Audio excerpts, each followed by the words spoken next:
In this video, we solve a linear program using Microsoft Excel Solver, and we also perform sensitivity analysis for this linear program. So here is our working example. We assume that we are dealing with a production planning problem. There are three products that we want to produce, and the variables x1, x2, and x3 represent the amount of each product to produce, whereas the constraints represent the resource availability. So you have three resource constraints. First, what we're going to do, we will summarize this problem data in Excel spreadsheet. So for convenience, we'll label the rows and columns to correspond to these products and resources. So let's say here this column will be used for product 1, then product 2, and the next one is for product 3. And below we'll specify the corresponding coefficients of variables in the objective. So we have 4, 3, and 5 are the coefficients. So we type 4, 3, and 5 here. Now the next three cells below, we'll use these cells to store the values of the decision variables. Okay, so for x1, x2, and x3 respectively, let's highlight these cells to make sure that we keep track of them. And we'll also have a cell for the objective function value. So let's use this cell for the objective function value. Let's highlight it as well. And we need to specify the formula for the objective function value. This can be done by using the scalar product of these two vectors, 4, 3, 5, and then the vector consisting of the highlighted cells. We'll use the Excel command sum product for that. So we have two arrays here, coefficients, and then decision variables. Okay, so we have a 0 by default here. Next, we'll label the rows corresponding to the resource constraints. Let's use resource 1 in this row, then resource 2,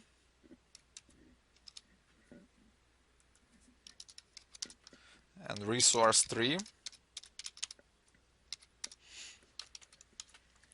And in the corresponding table, we will specify the coefficients.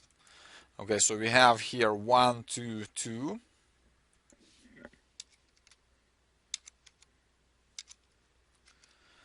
And let's put the right-hand side for this first constraint here below the objective value. So the right-hand side is 4. So we enter the data for the first constraint. Next, we are going to specify the second constraint. The coefficients in the left-hand side are 3, 0, and 4. And then the right-hand side is 6. Finally, the last constraint, we have the left-hand side coefficients are 2, 1, and 4. And the right-hand side is 8. Alright, so now for the left-hand sides of the constraints, we need to enter their formulas, the corresponding formulas.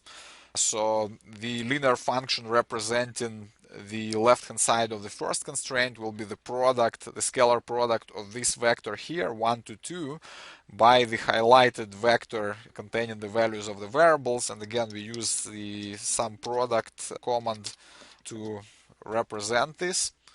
So we'll have the sum product of this vector by this vector. Then similarly for the second constraint.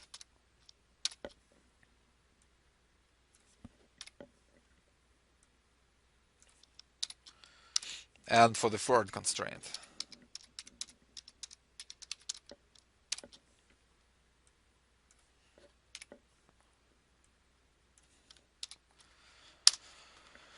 Okay, so now we are ready to solve the problem using Solver, and usually the Solver button can be found in the Data tab of Excel.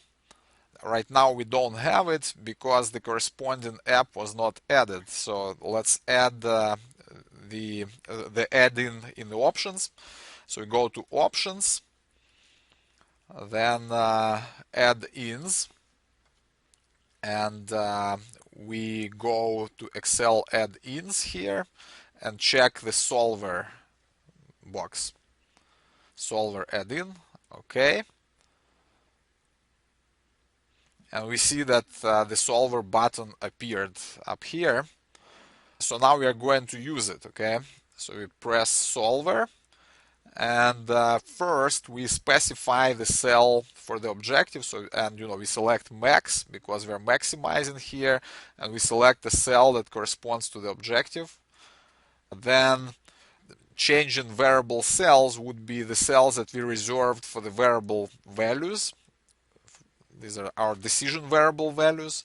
So we select these 3 cells, and finally we add the constraints.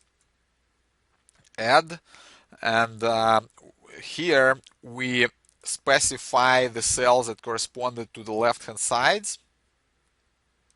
Then we select the type of the constraint, which was less than or equal to, and we specify the right-hand sides of the constraints. Okay, so we entered all the data we had, and we keep this box make unconstrained variables non-negative checked because all the variables in this model are non-negative. And for the solving method, we select simplex LP and we press the solve button. Okay, so here we have the options of what to display for the solution. Let's select everything: answer, sensitivity, and limits. And we see that there are a couple of additional sheets that appear here for limit reports, sensitivity reports, and answer reports. So let's look at the answer report.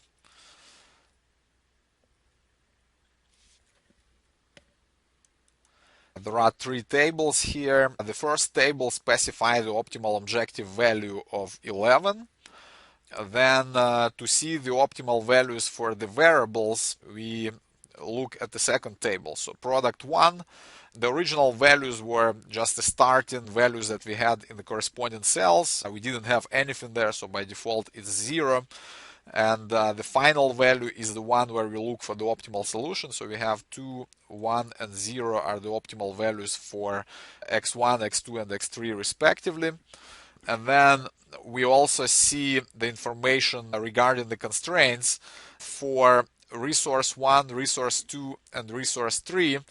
This is what we have here. The left-hand side of the constraint 1 for the resource 1 was 4 at our solution. Then for the second constraint it's 6, and for the third constraint it was 5. And then the next column here specifies the formula that was used for the constraint in Excel spreadsheet, and then the status column specifies whether the constraint was binding or not. And obviously whenever the constraint was binding, the corresponding slack is 0. If it is non-binding, then the slack is positive. Alright, so and then a sensitivity report contains the ranges that we usually determine for the objective function coefficients and for right-hand side, such that the optimal basis still remains optimal when the changes are within the corresponding ranges. Okay, so and we see that for the first, second, and third variable, the objective coefficients are specified here. And then here we have the reduced costs, allowable increase, allowable decrease values. And for the constraints, we have the final value specifies the value of the left-hand sides at the optimum. And then here you have the constraint right-hand sides. And this column here specifies the shadow price, which is also the optimal value of the corresponding dual variables. And then the last 2 columns specify the allowable increase and allowable decrease respectively. Finally, the limits report specifies the limits for changing the variable values. So let's say you have the optimal solution, right? So here the optimal solution is given by 2, 1, 0.